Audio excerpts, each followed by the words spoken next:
Ассалаумағалейкум достар. Бүгін мынау сіздерге қозғайын деп отырған тақырып бұл киста жөнінде.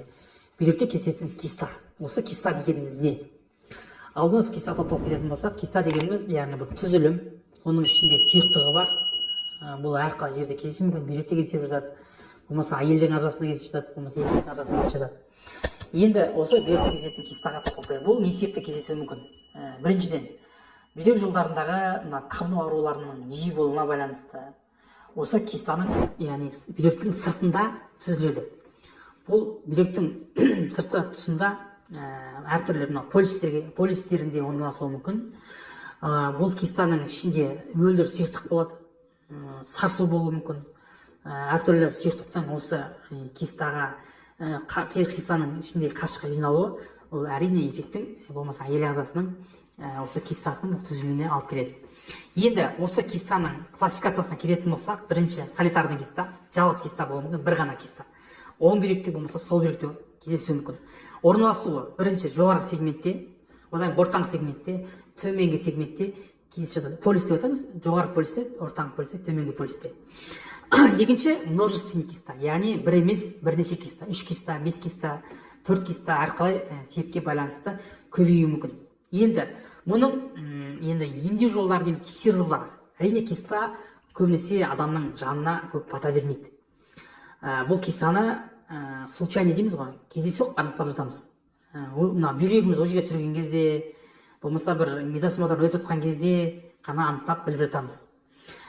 Неге бүйректе киста ауыртпайды? Әрине, егер кистаның размері кішкентай болатын болса, ол 1 сантиметр, 2 сантиметрлік киста болатын болса, бүйрекке аса қатты зақым тигізбейді, ол өмір бақи жүре беруі мүмкін. Ал енді қандай киста бүйректі ауыртуы мүмкін, зақымдауы мүмкін, болмаса жаңағы ауру сезімін туындатуы мүмкін? Ол әрине 3 сантиметр, 4 сантиметр, 5 сантиметр көлемі 3 сантиметрден жоғарғы кисталар көп жағдайда бүйрекке ауру сезімін туындатып жатады. Енді осы киста анықталды деп айтайық. Осы кистаны қалай емдеу жолдарына келетін болсақ, бірінші, егер де киста 2 сантиметр, 1 сантиметр болатын болса, оған сізге тиісудің ешқандай керек жоқ.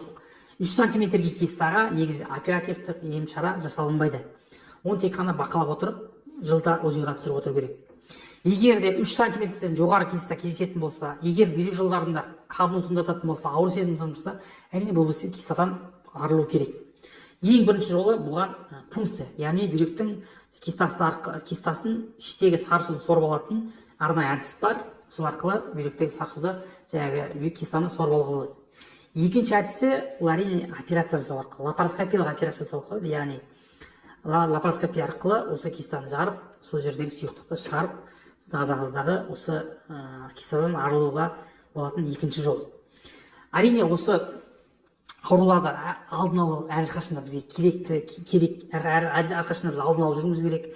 Ертең асқынып, соның зардабын шегіп жүргенше, әрине әрқашан алдын алу. Бұл үшін не істеу керек? Әрине, жылына кем дегенде сіз медосмотрдан өтіп отыруыңыз керек. Мынау организацияда жұмыс істейтін кісілер біледі деп ойлаймын. Әрқашан бұл өкпесін түсіріп отыру керек, анализ ВИЧ-қа тапсырып отыру керек, гепатитке тапсырып отыру керек. Осыған байланысты әрине жылына кем дегенде бір рет іш қуысыңыздың ультрадыбыстық зерттеуінен өтіп отыру керек. Көп жылдарда бұл киста білінбейді, ағзаға асықпай өсуі мүмкін. Соған байланысты біз әрқашанда өзімізді денсаулығымызда кем дегенде жылына бір рет өзімізді тексеріп отыру әрқашанда біздің денсаулығымыздың дұрыс болуының кепілдігі. Бұл қандай ауру болсын, бұл гепатит ауру болсын, бұл ағзада білінбеуі мүмкін.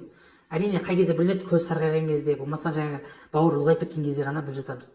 ВИЧ аурулары, алла сақтасын, әрине ВИЧ-қа қан тапсырып отыру керек. Жылына кем дегенде бір рет. Егер де медицина қызметкерлері әрине 6 айда бір тапсырып отырады.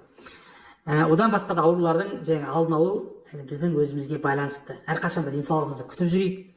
Аман болайық, ұрпағымыздың дұрыс дамуына атсалысайық. Әрқашанда әрі қазақ 100 жасау керек. Соған байланысты баршамыз жасымыздың ұлғайғанына дейін әрине Алланың берген жасын жасауға ниет етуіміз керек. Оған байланысты бізге темірдей денсаулық керек. Аман сау болыңыздар.